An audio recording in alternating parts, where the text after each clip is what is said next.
सभी को नमस्कार। चैनल पर आपका फिर से स्वागत है।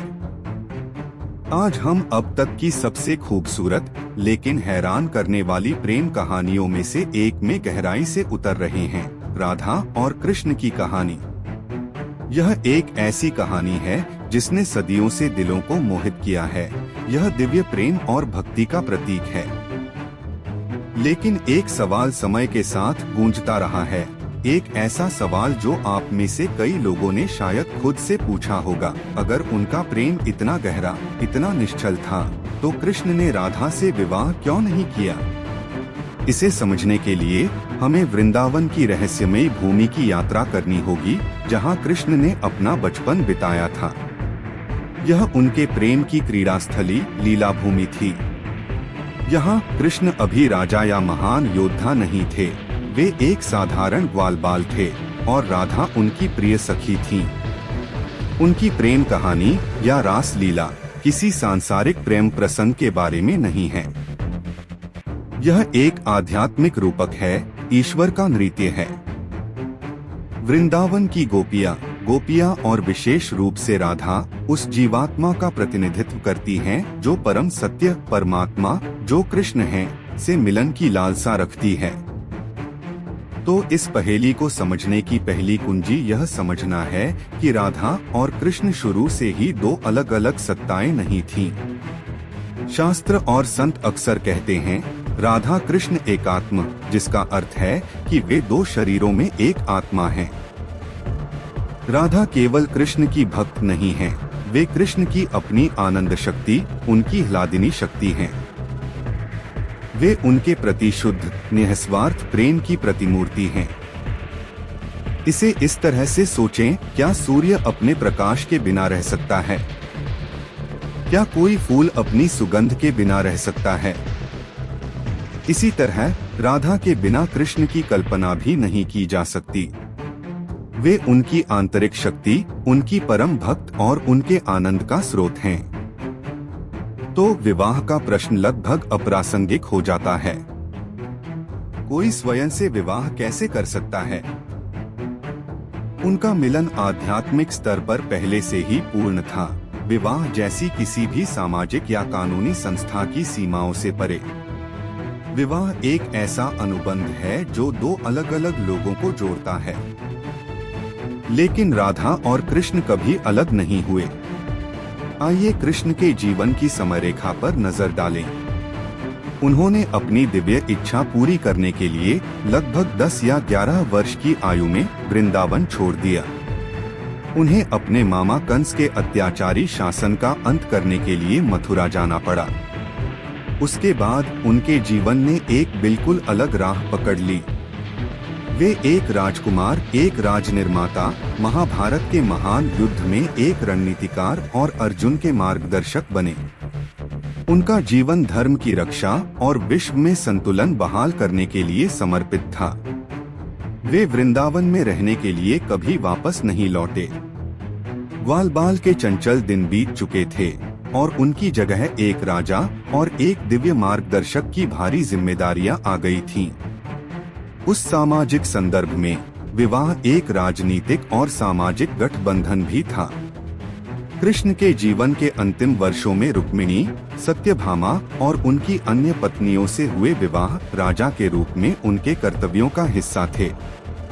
ये ऐसे गठबंधन थे जिनसे उनका राज्य मजबूत हुआ और सामाजिक व्यवस्था कायम रही। उदाहरण के लिए रुक्मिणी को धन और समृद्धि की देवी लक्ष्मी का अवतार माना जाता है और विष्णु के रूप में उनकी पत्नी माना जाता है। कृष्ण से उनका विवाह एक लौकिक आवश्यकता थी, दिव्य लीला का एक अंग। दूसरी ओर राधा की कहानी वृंदावन में ही निहित रही। वह शुद्ध भक्ति या भक्ति योग के मार्ग का प्रतिनिधित्व करती हैं। कृष्ण के प्रति उनका प्रेम उनकी भौतिक उपस्थिति पर निर्भर नहीं था। यह निरंतर स्मरण, अटूट भक्ति की अवस्था थी। यह एक बहुत ही शक्तिशाली आध्यात्मिक शिक्षा है। यह हमें सिखाती है कि सच्चा प्रेम और भक्ति भौतिक निकटता से परे हैं। यह एक आंतरिक जुड़ाव, एकता की भावना के बारे में है, जिसे समय और दूरी कम नहीं कर सकते। राधा का प्रेम, जिसे विरह भक्ति या विरह में भक्ति के रूप में जाना जाता है, प्रेम का सर्वोच्च रूप माना जाता है। कृष्ण से उनके वियोग का दर्द कोई साधारण दर्द नहीं था। यह एक आध्यात्मिक अग्नि थी जिसने उनके प्रेम को प्रगाढ़ किया और उनके साथ उनके संबंध को और भी मजबूत बना दिया। अब विभिन्न धर्म ग्रंथों, पुराणों में अलग अलग वृत्तांत और कहानियां हैं। कुछ ग्रंथों से पता चलता है कि वृंदावन के जंगलों में राधा और कृष्ण के बीच एक गुप्त विवाह, जिसे गंधर्व विवाह भी कहा जाता है, हुआ था, जिसके साक्षी केवल भगवान ब्रह्मा थे। इस प्रकार के विवाह में दूल्हा और दुल्हन बिना किसी औपचारिक समारोह या सामाजिक स्वीकृति के आपसी प्रेम के कारण एक दूसरे को स्वीकार करते हुए केवल वरमाला का आदान प्रदान करते हैं। चाहे यह समारोह वास्तव में हुआ हो या प्रतीकात्मक रूप से, यह इस विचार को पुष्ट करता है कि उनका मिलन विशुद्ध रूप से प्रेम पर आधारित था, न कि सामाजिक मानदंडों पर। एक और दिलचस्प दृष्टिकोण एक श्राप की कहानी से आता है। एक किंवदंती कहती है कि पिछले जन्म में राधा एक गोपी के रूप में कृष्ण के रक्षक श्रीदामा द्वारा उनसे मिलन से रोक दी गई थी। क्रोधित होकर उन्होंने श्रीदामा को राक्षस रूप में जन्म लेने का श्राप दिया और बदले में श्रीदामा ने उन्हें अगले जन्म में अपने प्रिय कृष्ण से 100 साल के वियोग का दर्द सहने का श्राप दिया। अतः इस कथा के अनुसार पृथ्वी पर उनका वियोग एक दिव्य श्राप का परिणाम था, जो एक बड़े दिव्य नाटक का एक हिस्सा था जो घटित होना था। लेकिन शायद सबसे गहरा कारण दार्शनिक है। राधा और कृष्ण का रिश्ता एक आध्यात्मिक आदर्श है, न कि किसी सांसारिक रिश्ते का आदर्श। विवाह न करने से उनका प्रेम सदा के लिए परमानंद के दायरे में बना रहता है, नश्वर विवाह के घरेलू कर्तव्यों, अपेक्षाओं और जटिलताओं से अछूता।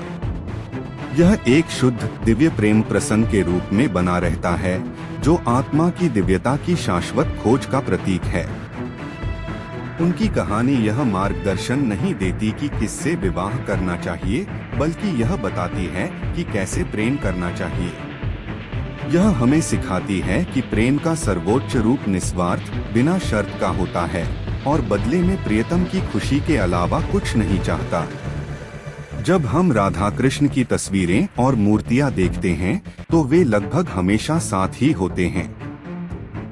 मंदिरों में उनकी एक साथ पूजा की जाती है।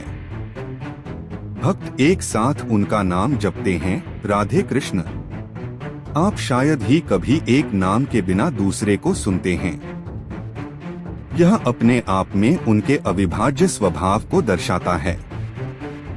राधा का नाम अक्सर कृष्ण से पहले लिया जाता है, जिसका अर्थ है कि कृष्ण तक पहुंचने के लिए पहले भक्ति के मार्ग से गुजरना होगा, जिसका स्वरूप स्वयं राधा है। वह ईश्वर को समझने का प्रवेश द्वार है। तो संक्षेप में, कृष्ण ने राधा से विवाह नहीं किया। इसका कारण यह नहीं था कि उनका प्रेम अधूरा था। इसके विपरीत इसका कारण यह था कि उनका प्रेम इतना पूर्ण, इतना निरपेक्ष था कि वह विवाह की अवधारणा से भी परे था। वे एक आत्मा थे। उनका वियोग मानवता को भक्ति की शक्ति सिखाने वाली दिव्य लीला का हिस्सा था, और उनकी प्रेम कहानी हम सभी के लिए एक शाश्वत आध्यात्मिक मार्गदर्शक बनने के लिए नियत थी। यह कोई सामाजिक अनुबंध नहीं था, यह एक आध्यात्मिक वास्तविकता थी। उनका प्रेम अधिकार के बारे में नहीं, बल्कि जुड़ाव के बारे में है। यह हमें याद दिलाता है कि सबसे शक्तिशाली बंधन समारोहों से नहीं, बल्कि हमारी आत्मा की गहराई में बसे शुद्ध, निस्वार्थ प्रेम से बनते हैं। आप क्या सोचते हैं? क्या यह व्याख्या आपको समझ आती है? मुझे नीचे दी गई टिप्पणियों में आपके विचार और व्याख्याएं पढ़ने में खुशी होगी। हर परंपरा का इस दिव्य प्रेम कहानी को देखने का अपना एक सुंदर तरीका होता है, और मैं हमेशा और जानने के लिए उत्सुक रहता हूँ। अगर आपको यह खोज दिलचस्प लगी हो और आप इस तरह की और कहानियों में गहराई से उतरना चाहते हैं, तो लाइक बटन जरूर दबाएं और चैनल को सब्सक्राइब करें। आपका समर्थन बहुत मायने रखता है और हमें आपके लिए और अधिक सामग्री बनाने में मदद करता है। देखने के लिए धन्यवाद और मैं आपको अगले वीडियो में देखूंगा।